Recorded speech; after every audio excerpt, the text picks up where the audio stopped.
name is Jana Larson, and I am coordinator of the Economic Justice Campaign for We the World, as well as many other things for We the World. Today, I'm excited that we are joined by Jonathon Granoff, who will be talking about the theme of freedom. For the full 11 days summit schedule, to see the recordings and to register for free, go to 11daysofglobalunity.org or go to we.net. Rick Ulfik is the founder of We the World at we.net and the co-creator of 11 Days of Global Unity. Rick can't be here today for health reasons. However, he sends his love and best wishes. 11 Days of Global Unity goes from the anniversary of the tragedy of September 11th to September 21st, the celebration of the International Day of Peace, commemorating our collective journey from fear to hope. To take action with the 11 campaigns for change and Trends magazine with editor Robert Levine, and all the work of We the World, go to we.net. Now it is my pleasure to introduce Jonathon Granoff. Jonathon Granoff is president of the Global Security Institute and representative to the United Nations of the Permanent Secretariat of the World Summit of Nobel Peace Laureates. He chairs the task force on nuclear non-proliferation of the International Law section of the American Bar Association, and he is a fellow of the World Academy of Arts and Science. He has testified as an expert before the US Congress, United Nations, Canadian Parliament, and the UK Parliament, and he was nominated for the Nobel Peace Prize in 2014. As an author of Too Many Dimension publications and as a speaker of Too Many Dimension conferences, he continues to be in the forefront of the eternal quest to reduce threat to the world's population for the real and perceived sense of personal and global security and freedom. Welcome, Jonathon. Thank you. You got tired of me talking about you? Yeah, absolutely. Well, I shortened it up quite a bit. It's fine. It's fine. It's fine. So we're talking about freedom today. What are your thoughts? Is it possible? Is it possible for us to find freedom? Well, there's no absolute freedom in the created realm. No. Because everything that has a beginning has an end. And the part of us that forever remains luminous and independent of the vicissitudes of form, the soul and the light of eternity that lives in all living things, that doesn't have a beginning or end. So let's first talk about freedom in the world, relative freedom, and why it's really important. And then maybe let's talk about the absolute freedom, which is the treasure to be discovered in the temporal freedom, the relative freedom that we have. Because the secret of the hereafter, the secret of the journey of life is to find that eternal treasure in the temporal, to find the infinite within the finite. The great mystery of how does it makes sense to say that the human is made in the image of God, and God is infinite, and God has no image. God has no name. And I mean, certainly no gender, he or she. And as that aspect of the human being is described by sages such as Muhammad describes it as compassion. Jesus describes it as love. Socrates describes it as the wisdom that's realized within virtue. In any case, it's ineffable. But let's talk about relative freedom and the bondages that prevent people from having freedom. I think that's real important. Let's presume that freedom is part of the pure natural state of being fully human. Would that be a good sort of agenda? Let's go with it. Yes. Okay. I agree. I concur. Okay. Um, there are almost 1 billion people living in the bondage of extreme poverty. And by that I mean that they're in a condition in which no matter how hard they work, their condition doesn't change. Mhm. And that there are mothers, that's almost 1 billion people. And there are many mothers within that condition who tonight will have to decide which one of their children will have food and which ones won't. There are many people in that condition, and let's just talk about the difference between having no bed and having one bed, because most of the time the public discussion is about the sort of distinction between Wall Street and Main Street. But let's not ever forget the people that have no street. Absolutely. So the difference between having one bed and having 5 beds in terms of human fulfillment and happiness is pretty insignificant, because you only can sleep in one bed. It's Right. like the difference between having enough food to be healthy and having more food than you really should have, and then you have health issues. And then, of course, the people that don't have enough food, that's a huge leap. And the people who don't have any bed, no bed to one bed is a huge leap. One Even bed, in this country. yes, yeah. And one bed to 5 beds is relatively insignificant. Having not enough food, having enough food is significant. Having enough food and having lots of food is not that significant as it relates to the freedom to become fully human. So the world has spent in excess of $32 trillion pursuing human well-being and security through threat of violence, through military means since 9/11, since we're using that date as a significant date. Mhm. The United States is spending somewhere between 800 billion and $1 trillion each year in this pursuit. Now, we've reached a paradox, which is the weapons that we're spending all this money to give us security and protect our freedom have now turned on us such that the more we perfect the weapon, the less security we obtain.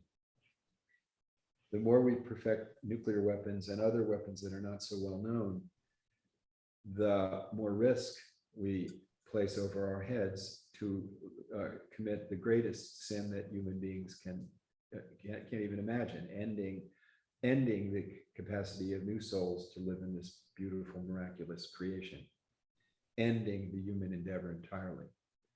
And we 9 states sit at the ready to use these devices, the apex of evil, in my opinion, the absolute denial of the value of freedom. But more than that, these weapons, institutionalize adversity, and they prevent us from addressing collectively the elimination of poverty, which I think is a moral imperative. I mean, if you read the Bible, it's stated really forcefully by Jesus, and he says that he was hungry and did you feed me? I was naked, did you clothe me? Gandhi said, if you want to evaluate a policy, see whether it's good or not good, imagine the most disenfranchised person and think to yourself, will this be a benefit or burden to that person? So the first step, of course, for each of us individually for freedom is to bring our lives into coherence with our highest values. Because if you're in discord within yourself, you'll never have freedom. You'll just always be tied in knots. So the theft from this huge number of people on the planet of their basic freedom to simply live as human beings, to me, the failure to address that is a bondage of denial, a bondage of denying reality, a bondage of forgetfulness, a bondage of cutting off our heart from the human family. And then all of the devices that we have to not address these issues, are exactly the same device that we have that are preventing us from addressing the issues of protecting the climate, protecting our ability to breathe. 50 to 70% of our oxygen comes from phytoplankton, and phytoplankton is a single cell organism in the oceans that that depends on the health and the pH and alkaline balance of the oceans. And as we're impacting the climate, we're impacting that. We don't, you can have plan A and plan B, but you can't have planet B. So we don't know where the tipping point is. And there's That's a whole right. set of It's all of related. There's a whole set of existential threats that require cooperation to address. Failing to address these cuts off the very basic freedom to live in dignity and human security. And so the discussion of freedom in terms of freedom of speech, freedom of movement, freedom of conscience, freedom of religion, freedom to develop your own economic independence, protection of property, the institutions of the rule of law that protect us from being murdered or having things stolen, or having the state. The rule of law means that the state is also subject to the law, having the state not summarily take away your property or your liberties. All of these fundamental freedoms are now tremendously at risk because of our failure to get beyond the definition of freedom of militarism and nationalism. And then today, I'm sorry, didn't mean to interrupt. No, I don't want to be mansplaining. Go ahead.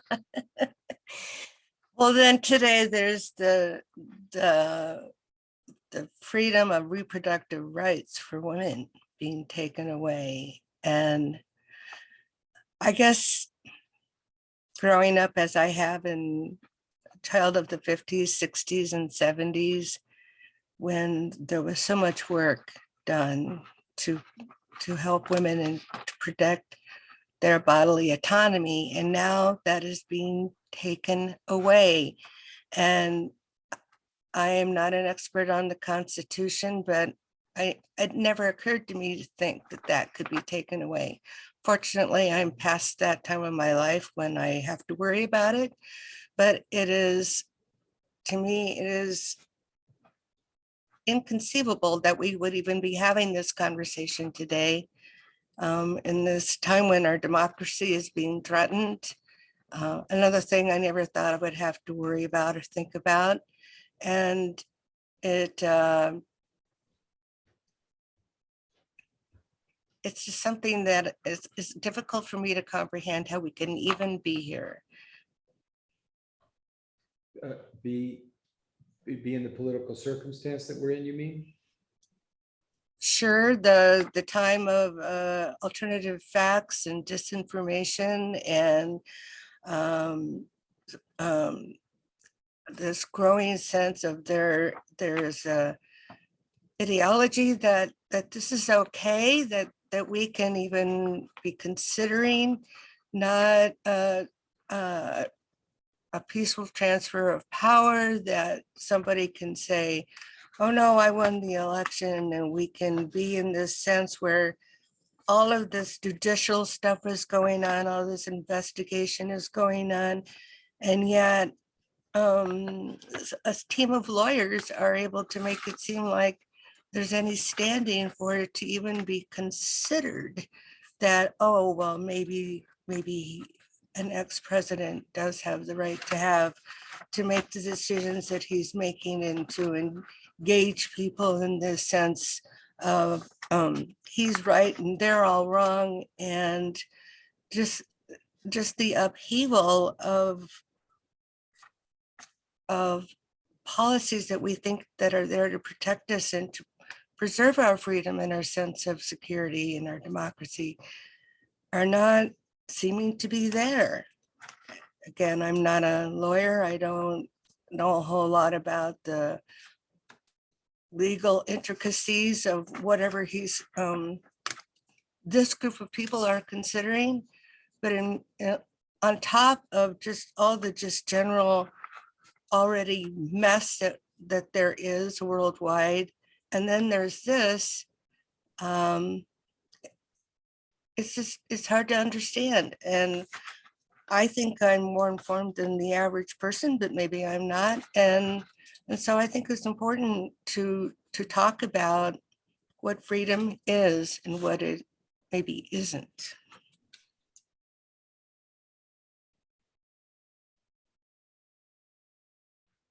Well, you covered a whole lot of American domestic politics here, but this shift toward authoritarian governments has not just happened in America. It's happened. No, I know.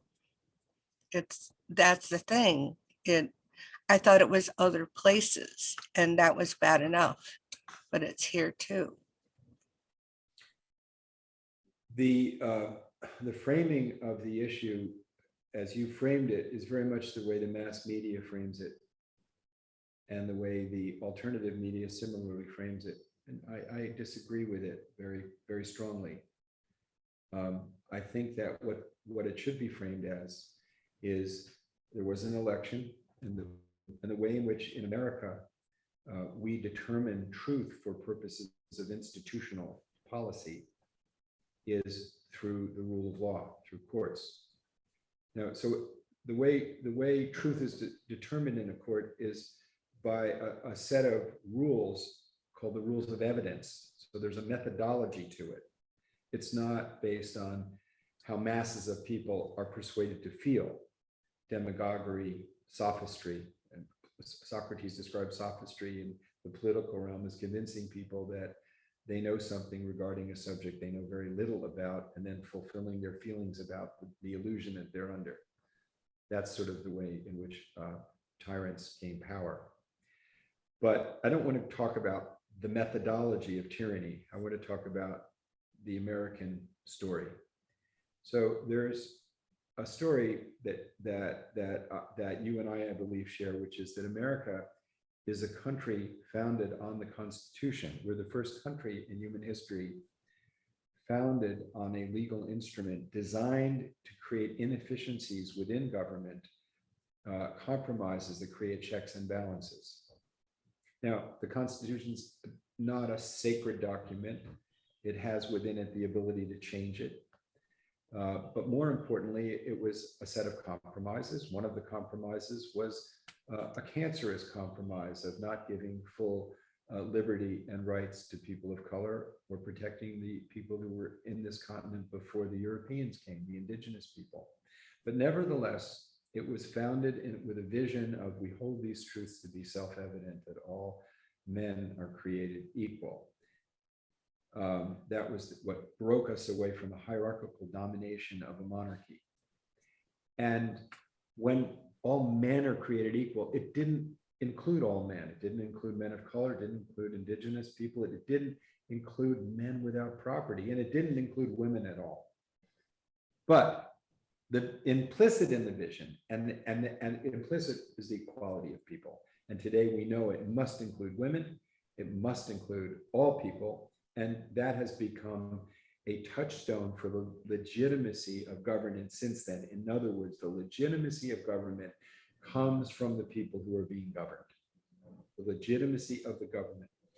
And the great vision that America was founded on was the idea that the state itself would be subject to the rule of law. That, say in China, there is no such tradition. They have the rule through law. Authoritarian regimes rule through law. We're seeing Donald Trump thinks that he is not above the law, but the law should be his servant. It should serve him because he views himself as like a king, an authority.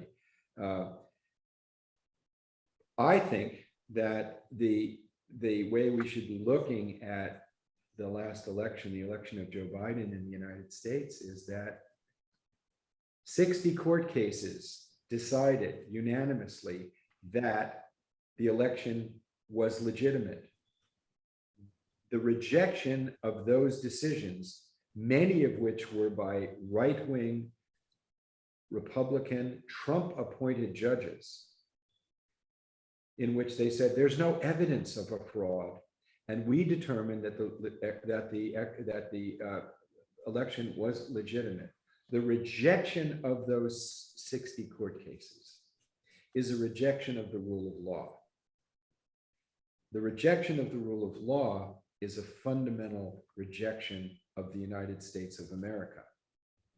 And trying to overturn that through violence, in my opinion, is treasonous, because it's attacking the fundamental uniqueness of what the American Revolution was about and what the American vision is.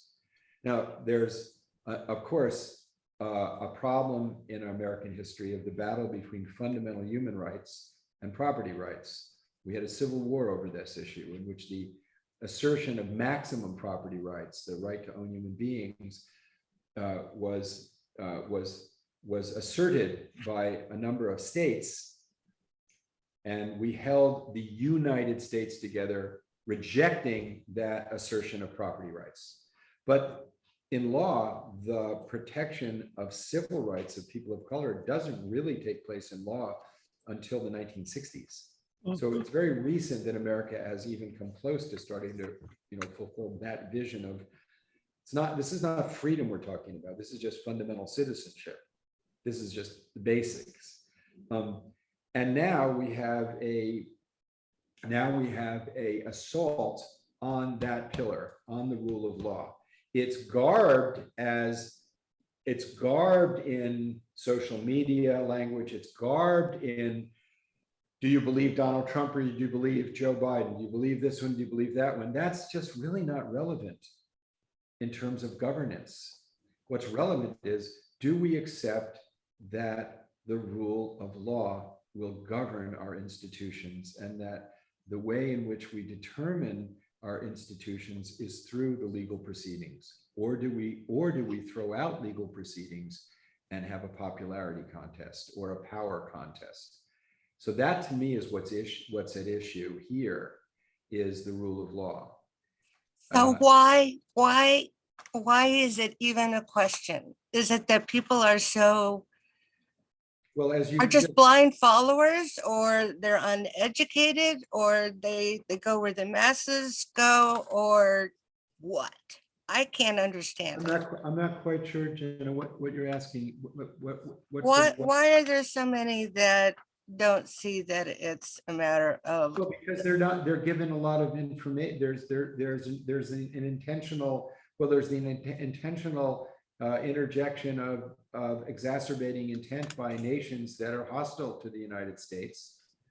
And then there are people who don't believe in democracy, who don't believe in the checks and balances of the United States system. Why? Some people believe that the fundamental vision of the United States is the shining nation on the hill, that it's not the Constitution, it's the Christian Puritans who came to the United States, and who formed a nation based on their definition of religion. That not say, for example, the Quaker Foundation of Philadelphia, in which it was a great experiment in religious tolerance. That's a different narrative, but the strongest narrative is the absolute right of property, in which they assert that, and those who are behind these movements assert that property rights and their privileges come from God, and that fundamental human rights are part of the Enlightenment, part of something that you and I have created. I think that we would agree that the right of freedom of conscience, the right of freedom, the right to live with the protections of law, that in which everyone is equal under the law, that these protections and these rights come from God. That human rights come from God, and property rights are something that we create. And their worldview is that their property rights are divine rights, So when people like you and I say we have to protect the global climate, we need to have governing institutions to protect the oceans, they say, oh, no, no, we need freedom. Our freedom is our freedom to develop wealth by exploiting these resources. Our freedom is our freedom to develop property. All of creation comes from God, and God is infinite in there's definitely, they'll be saying in his mercy and generosity. Not her. We can't, but there will be hers. Janet, trust me, there will be right-wing fascist hers very soon. You'll be hearing their voices. Oh, So, but what they'll be saying is, you are faithless because you think that God's generosity is not boundless, and therefore you want to have legal constraints on our ability to develop wealth and use the benefits of science for ourselves. That's their worldview. But the core issue for freedom, the freedom of the individual, is that we have to have, for governance, is the idea of moral agency, that the legitimacy of the state comes from the moral agency, the freedom of individuals. And their model is that the legitimacy of the state comes from an elite that has greater power and greater rights. They don't think that everyone is really equal to them. And I think you would start with the premise that everyone's equal. Everybody has rights. Everybody has a right to freedom. Everybody has a right to life. totally. I totally think that. And animals and plants. Here's something I want to interject here. I did a lot of research before a meeting today because I wanted to sound like I had some sense of something.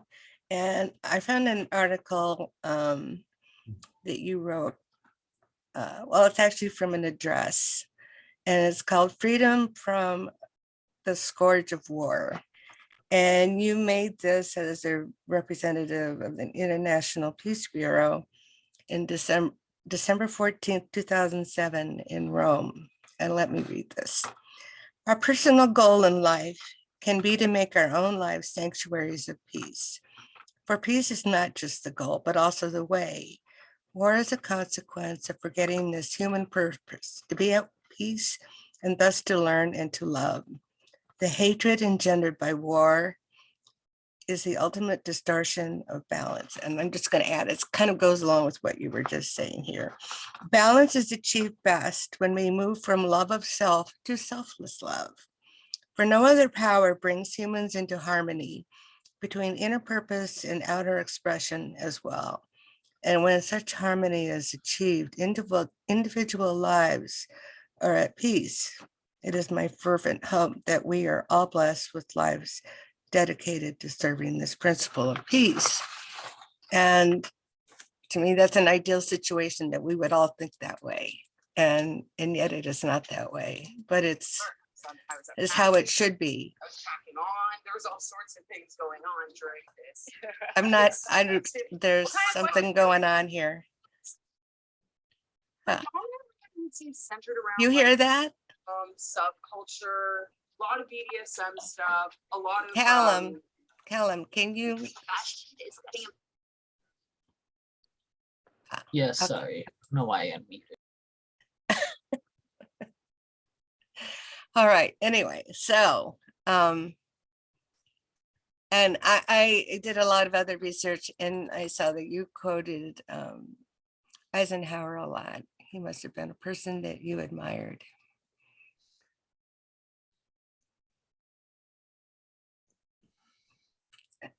Yeah, the pursuit of, the pursuit of peace is the consequence of a heart that has compassion. Right, which is what we're talking about here. If you look at the institutions, and we see that in my idea, the institutions are designed to protect everyone, whether they be of color or indigenous or women, it would be that everyone is important. If you view God as sort of a prison keeper, with a checklist of things you have to perform. To fear, a God to fear, in other words, A God that would be, that you should fear rather than love. a God of And love as opposed to a God you fear, right? if you view God as a God of an authority figure, not a beloved, who has a bunch of rules and do's and don'ts that you're supposed to follow, then you're imposing your understanding of those rules on others Mhm. would be the proper role for a responsible citizen. Mhm. And that anyone who disagreed with you would not be disagreeing with you, they'd be disagreeing with God. And therefore, they would be someone to be despised and not reasoned with, not respected. And we have a large population of people whose psychological proclivity is toward authoritarian hierarchies, in which God is the ultimate hierarchical authority. Well, I would agree with that analysis. The great mystery that gives us life and breath is the ultimate authority. But my knowledge of that mystery is more akin to Jesus' description of it, which is that it is love, that it is purposeful, and that it is generous, and that it is kind, that the power that created us is a blessing, and that the entire creation is a blessing. It is not fallen, and the kingdom of Satan, it is indeed actually the kingdom of God, and that where God's qualities emerge from people, bounty is the consequence, justice is the framework, and freedom is the experience. Where I would say the false projection of God as a sort of a jail warden testing you whether you'll behave so you can get a get out card in the next life.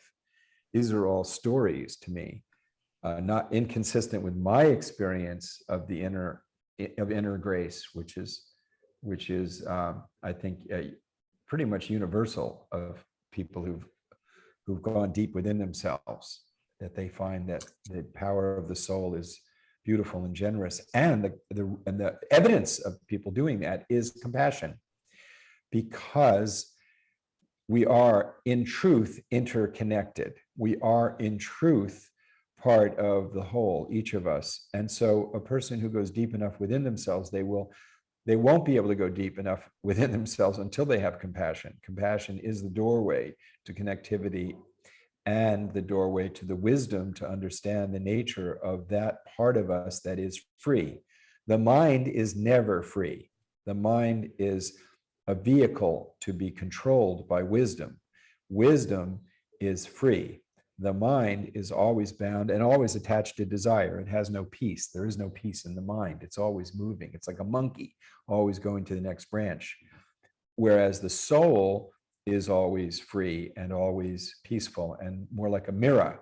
It just is. It just sees. It just knows.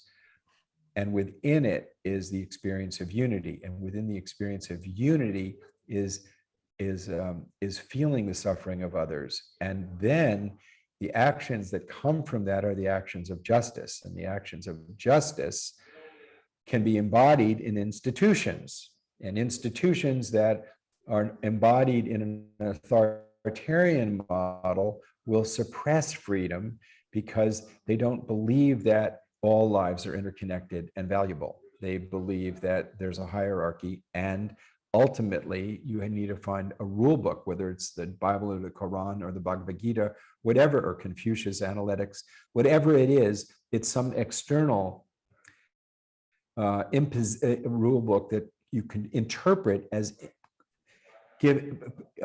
imposing on you. And every religion seems to be able to do this. When did you One learn this? is boggled by the ability of the governments of Myanmar and Sri Lanka and Thailand to interpret Buddhism as a fascist ideology. It boggles the imagination.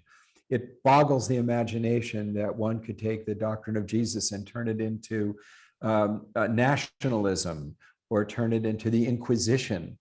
it boggles the imagination that one could take a book that begins with God in the name of mercy and compassion and turn that into a fascist ideology. And yet the mind can always do this.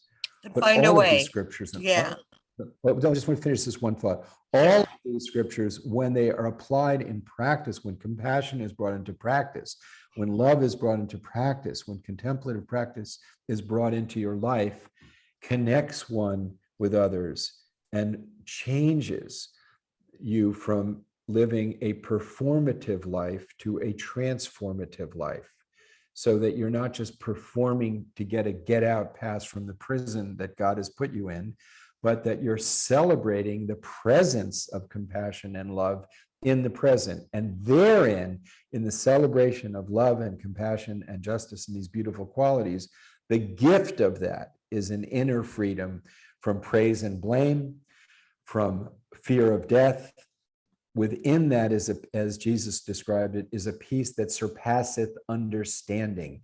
It is a miraculous experience of the presence of grace, which you cannot experience without a melted open heart. Therein is freedom to love, because you no longer have fear, freedom to give, and you're not looking for something in return. You're not involved in transactions. You're part of the flow of the divine. And political institutions that suppress that human expression of the freedom of the soul are dangerous. And that's why I come back to the importance of the rule of law, and why I come back to the importance of human security as a global approach to the unity of the planet and the human family. I'm sorry, these are things I really wanted to share, and I interrupted you, and I really... No. That's great. I was just asking, see, to me, I know this. I have felt this way since I was a very young girl. I didn't need to study other belief systems, although of course I have. But for me, I knew it. I knew that it has to be from within feeling. Of course, I was nurtured that way too. But how did you come? Did you just know it too? And then you're able to find everything to support your viewpoint much better than I can. Well, I'm still learning. I'm still learning. So thank you for saying that everything I said was something that you intuitively know and agree with. And I would say that in the way that Socrates described the pursuit of truth is more along the lines of remembering that the condition of the soul Yes, is I get that. is unchanging, is infinite, and is the light behind the veil of the changing manifestations of creation and destruction in which we live, the relative world. The practice of remembrance is the deepest practice we can have, but it's not like remembering events in which you were the No, it's remembering the protagonist. feeling that It's it's within, there. it's deeper than the feeling. It's the No, I know I can't find the words like you can, but it's there.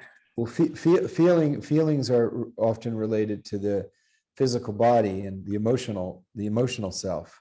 Mhm. Whereas the experience that I think you're talking about is deeper than that, is deeper than feelings, because feelings can come and go, and they're often they're contingent on events.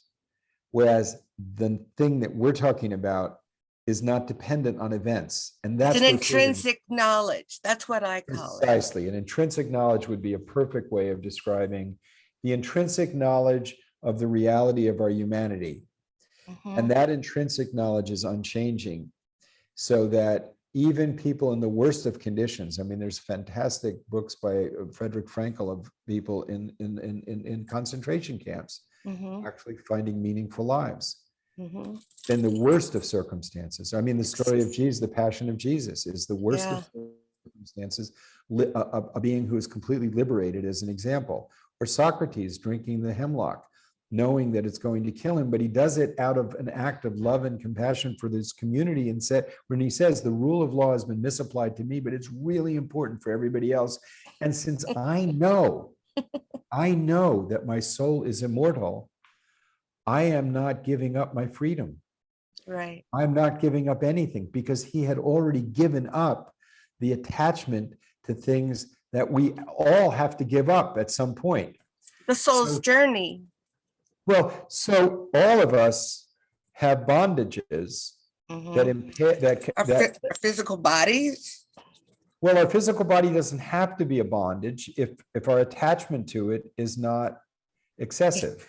But I mean, I could be born into the royal family, or I could be born into a very poor family somewhere, or I could be born to a family that has all the luxuries, but I'm born into the family that I had. We all are that way.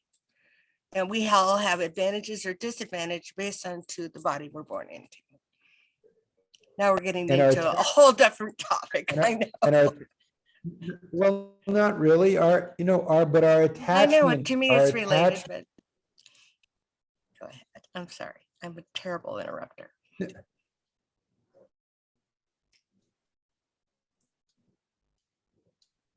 Our attachment to that condition, and our identification with that condition determines our freedom. And if we are attached to the specific condition as a way of separating ourselves from others, that condition will need to be protected, reinforced, and experienced. On the other hand, the condition that we're born into, the opportunities that we have, are opportunities to express the beauty of our soul. If we see it in that way, then it is not going to be a burden to us. It's not going to be a prison. It's going to be part of our freedom. I just got to know here that my internet connection was unstable. It's only about 10 seconds to do this.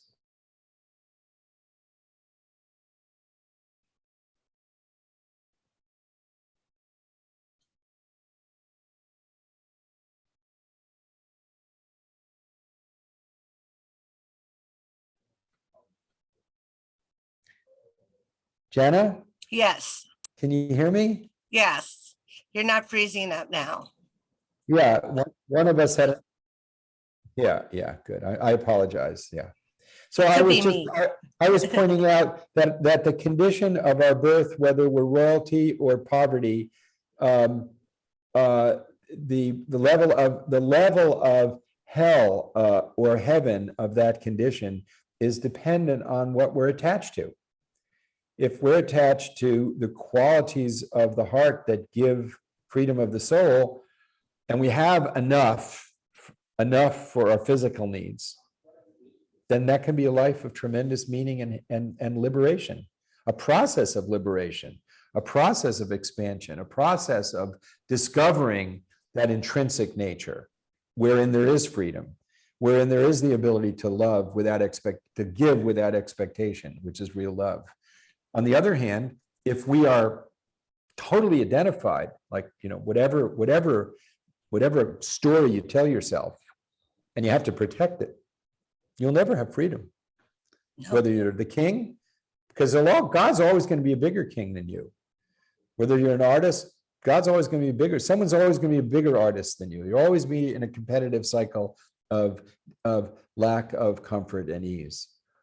But I think that the point that you make, that the enabling environment of a free society, a society in which we're not concerned of a stormtrooper coming in and shooting us, a society in which a common good is pursued by our governmental institutions, a society in which we have the kind of freedom that we have, where we can speak this way freely and share from our hearts, is truly at risk because of the bondage of fear, illusion, and false identities. Mhm. I totally agree with you, and that's why everybody listening has a duty to express their moral agency, to express the qualities that come from the freedom of the soul, which always care about others, which doesn't ever leave anybody out, and doesn't identify excessively with I'm a citizen of Baltimore, Maryland, or New York City, or Paris, France, but I'm a citizen of the human community. A citizen of the world. Yeah. That's how I raise my children, to be citizens of the world. Yeah. So you were talking about the Supreme Court decision that overturned Roe v. Wade. Mhm. The biggest problem that I have with that decision is it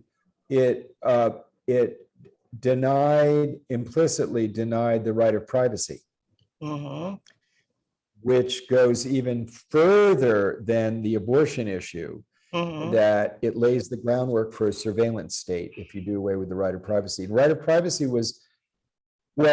wasn't articulated in the Constitution. We just take it as fundamental, as part of our personhood, but it's Right. not articulated in the Constitution. And the methodology that the court used, to me, as a legal scholar, is very dangerous.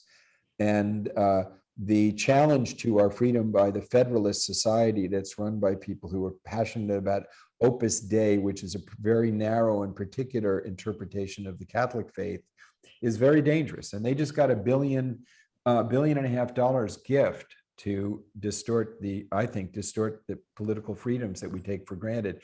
We can't take them for granted. So we've been talking about freedom of the soul, but let's talk about social freedoms in a political sense. Mhm. Those depend on the rule of law, because I'll give you an example so that you'll get it. During the height of the Cold War, I was very involved in bringing lawyers from the then Soviet Union to the United States and vice versa. And we took those lawyers to see jury trials, which really surprised them that citizens were engaged in the dispensation of justice. They had nothing like that in the Soviet Union. And I took them to bankruptcy court, where they couldn't believe that a debtor could get free of his debts by the intervention of the state, because they just saw capitalism as just utterly rapacious without limitations. But what really turned their heads around was meeting with a federal district court judge who was holding the city of Philadelphia in contempt of court. In other words, this one judge, Judge Norma Shapiro, was holding the state, was punishing the state, and punishing the state at the rate of $1 million a day for overcrowding in prisons. Mm. They kept asking her, what gives you the authority to do that? To hold the state? What gives you the right to be above the state? To tell the state what to do? To tell the state to give decent conditions for people in prison? What gives you the right to do that? And she said, that's what the rule of law is. It's my court, and I'm applying justice. That really was very difficult for them to understand. And that's what's at stake right now, is the protections of our fundamental liberties to constrain the power of the state. And thus far, the legal system has, in most instances, stood up for those freedoms. Not in the instance of the abortion issue, as you've highlighted, but in the instance of the peaceful transfer of power. The courts have consistently held that they are a check and balance on popularism and this madness that's taking place. But we cannot, we have to be vigilant. We have to engage in the process as never before, because there are people who want to take away these fundamental freedoms, who want to have a constitutional convention and strip our Constitution of those checks and balances. To some extent, there are people like Donald Trump would say, well, it's really inefficient to have all of this debate and all of this discussion. And it's ironic, because conservative principles are to have limited government. Yeah, I Right? know. That's what doesn't make sense. They're not conservative, they're lying. Yes. They're not conservatives. Their understanding of the American value system is not the same as what you presume. And their desire for what they consider a just and proper society is not one in which freedom is a high value. Right. Obedience to authority is a value that they hold higher than freedom. And it is not the obedience of the rule of law. That's obvious by the January 6th insurrection. Mhm. It's obedience to their story as they understand it of the authority that comes from either the authority figure or their understanding of God. And for now, Trump is their elected. Well, Trump wasn't Leader. elected. Trump was not No, elected. but he's the leader of these people, or he's just a ceremonial, he's just a convenient person to be the leader of their Yes, thought processes. Trump is the American version, is the figurehead in America today. But the cancer, Yes. of the suppression of democracy and freedom, as we understand it, was not invented by Donald Trump. You take the Koch brothers, for example, who fund a lot of this, who funded the Tea Party movement. Mhm. Their father was one of the founders of the John Birch Society, which tried to destroy the federal government's protection of these freedoms and liberties. Many of them are just straight up racists, anti-Semites, and extreme nationalists, and they view themselves as the rightful protectors and guides of the whole society. They don't think your freedom and my freedom is worth protecting. And we need to understand that. And why? They're doing the best they can. You got to grasp that. They're not like evil people. There's a great problem now where people like you and I are finding it very difficult to dialogue with them, people we disagree with. But Yeah.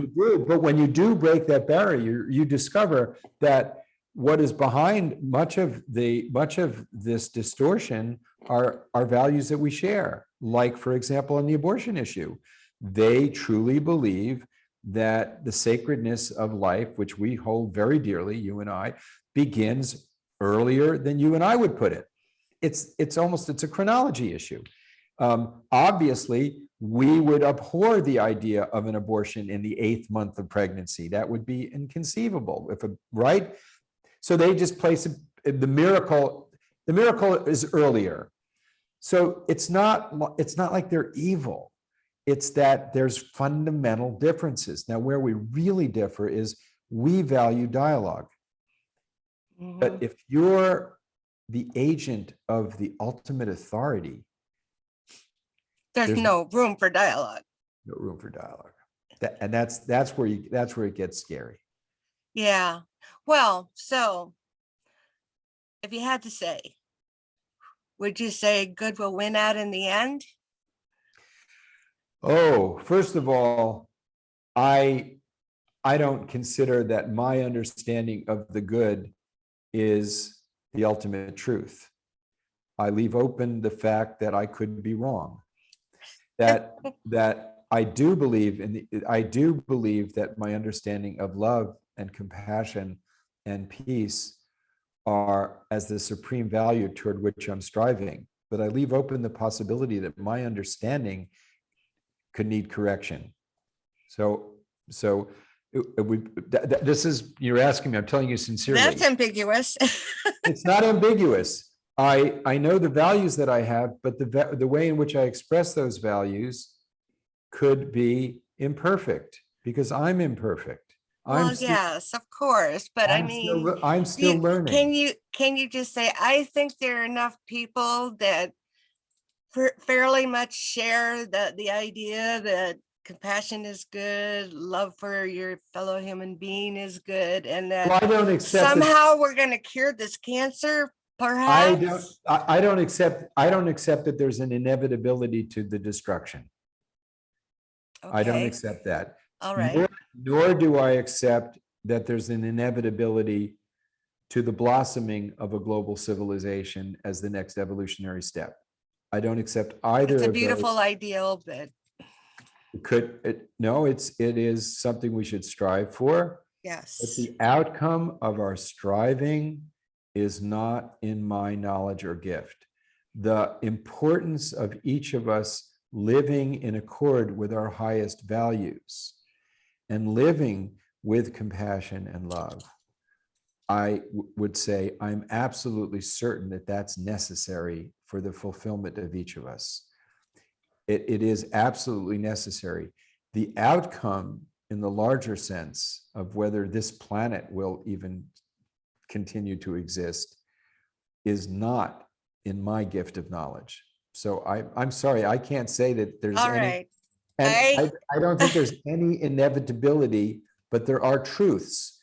And the truth is that for any of us to live a fulfilled life, we have to open our hearts and find the treasure within and bring it into action. The consequences of that is not in our knowledge, not in my knowledge anyway. And I don't, so the destination is, utopia. And we're gonna, on our journey, we're gonna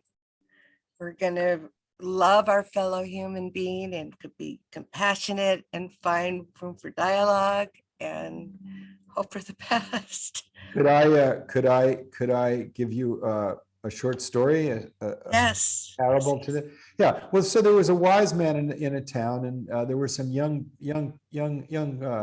teenagers who wanted to show their disrespect him. So they gathered together and they came with, and their spokesperson, the most wise guy of them, came with a bird behind his back and said to the wise man, is the bird dead or alive?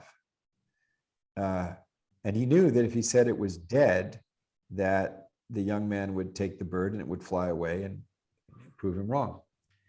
And if he said it was alive, that the young man would snap its neck and show that it was dead. So he said, the bird of the future is in your hands. And I believe that we are free to do our best to determine the future. But whether we succeed in the expression of that freedom or not, that is not in our hands. Very good story to go with that. Wonderful. Thank you. A perfect answer. I think we have a question, but I don't know if it's something you want to take on right now. Let me see what it is. Whatever you like, Janet. Well, let's give it a go and see what you say. We may want to see if this person could come back to tomorrow's discussion. It says, how can we stop the new high-tech weapons race, the US policy of global domination, and boldly reduce the US military budget so that a good portion of this yearly $1 trillion waste of money and divert this money to real human security and solving the ecological crises? And I see that Rick Alford would like to answer this question. I don't know what that means. Maybe he's gonna try to answer it, but what do you think? Want to give it a try? Well, no, I mean, let Rick go first. If he's here. Ignore that. That's just letting the person know the Q&A is getting answered. Oh, okay. All right. So do you want me to reread it? No, Or I read it. okay. Oh, you did? Okay, great. Do you want to take it on? Well, you're talking about political institutions, about the allocation of funds in the United States Congress based on feeding the military-industrial complex and educational and media complex. So the answer, I'm totally in accord with your analysis and values of the questioner, which means engaging in the political institutions, which means getting political candidates to have to answer the question, what are you doing to get rid of nuclear weapons? What are you doing to protect the climate? What are you doing to eliminate poverty? Those three questions have to be asked of every political candidate. And insofar as what can you and I do, that depends on the level of engagement that you're capable of, being engaged. So I don't know the questioner personally, but so it's a broad question. Like the we is that we have to demand a redefinition of our national security interest. Our national security interest cannot be met with more weapons. It can only be met by leading in cooperation together with our common interest and pushing for common security. Can this be done? Well, it's been done in the past. We never expected that the characters in the United States that would lead in finding common security and advancing common security was turned out to be Ronald Reagan and George Shultz and John Whitehead. And right-wing Republicans saw that they could trust a counterpart in the then Soviet Union in Mikhail Gorbachev, and ended the Cold War without violence. You never know where the crack is going to come and where the light will shine in, but that's not in our gift. What is in our gift is to work diligently to make that change. And I think that in order to make that change, you have to be connected to that part of yourself that's truly freedom that's not attached to the outcome, not attached to circumstance, that is the boundless energy of the spirit. And that means that if you want to be an effective advocate for peace, you have to be coming from the place of peace within yourself, where really Yes. security comes from. But engagement is real important now, but engagement in two dimensions. One, the inner dimension of finding that place of peace in which you truly don't have any enemies, in which you truly have compassion for people that disagree with you, and you understand the conditions that brought them to those positions, and that you don't discount them. And the second is that if you only have the sentiment of peace and don't bring it into action, it will wither. But there's miraculous transformation when you bring compassion and peace into action. There's a transformative event that takes place within you that energizes the person. And that if you're doing it truly as an act of spiritual integration, then the outcome is not, you don't do it for the outcome, you do it for the integrity of your spirit. And you do it non-violently, because if you do it with violence, you're going to impair the integrity of your spirit. So there's a personal transformative aspect to putting the answer into practice. I'm now intuiting the person who asked the question. Understand this. There's a personal aspect, and then of course there's the social aspect in which we're woven together with others, in which we need to have those agents of our political expression in accord with this, which means demanding that they answer these questions with policies. We don't have to tell them the policies. There's plenty of experts. I mean, like, I'm an expert in treaties and things like that. And there's scientists who are experts in topsoil protection, water table protection, protecting the rainforest, protecting the climate. But we need political actors who govern our institutions to be accountable to these values. Well said. And I think everybody should listen to you.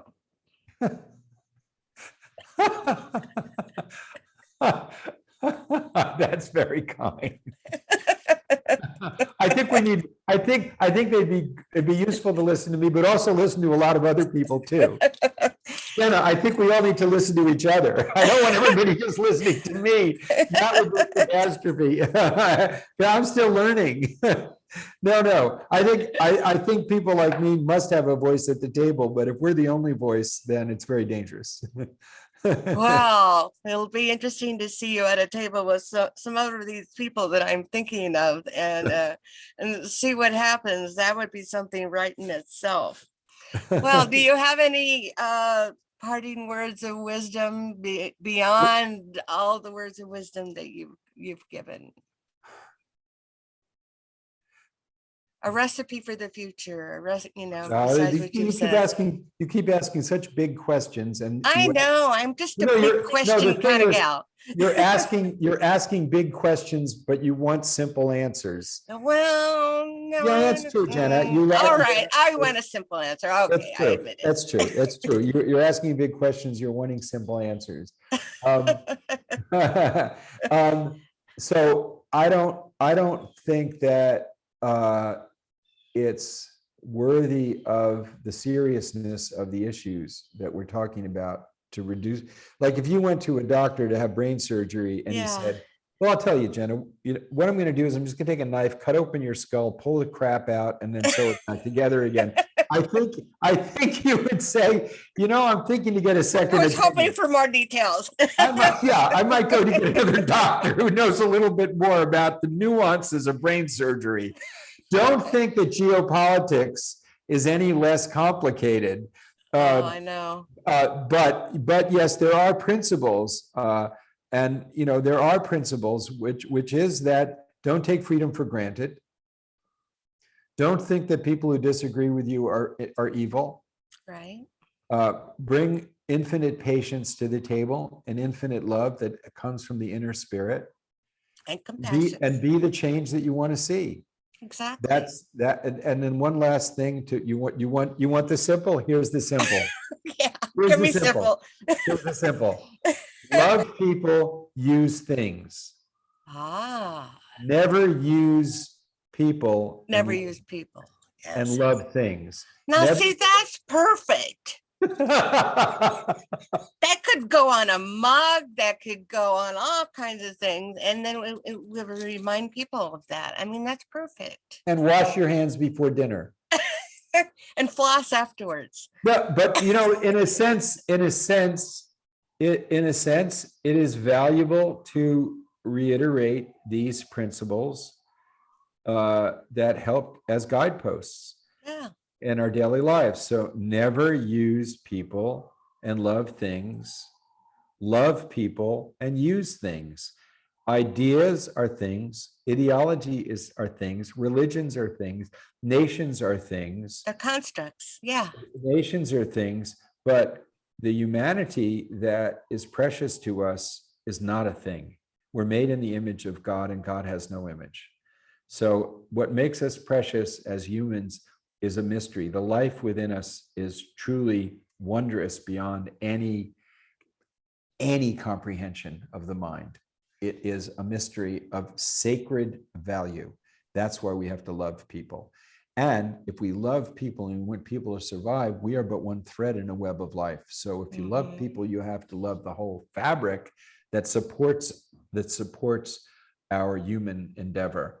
So to love people means loving the web of life as well. So I think that would be what I'd reduce it to. Is that okay? That was wonderful. See, I challenged you and you rose to the occasion and you did it. And it can fit on a mug. So that's just perfect. Thank you, Jenna. Thank you very much. And I thank Rick, and I pray for his restoration of his health and fullness. He does so much for the world. He has music in him and the most beautiful music that he has is bringing the notes of all of his friends together for a symphony that is not heard with the ears, but heard with the heart. Thank you for that symphony, Rick.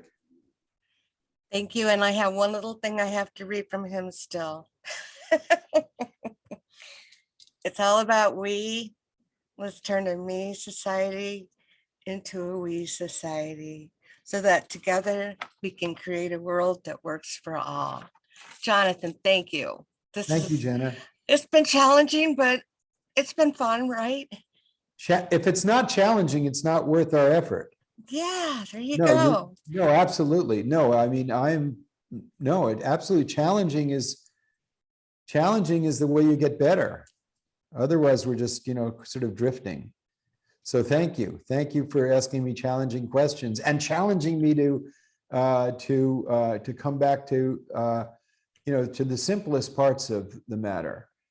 The simplest parts are love people, use things. Don't love things and use people. That's perfect. Thank you for being so patient with me. Jenna, no, there's no effort in that. You're a beautiful, beautiful sister, and you've got a beautiful, wonderful attitude. So I didn't have to exercise patience. I have love. I have love here. Thank you.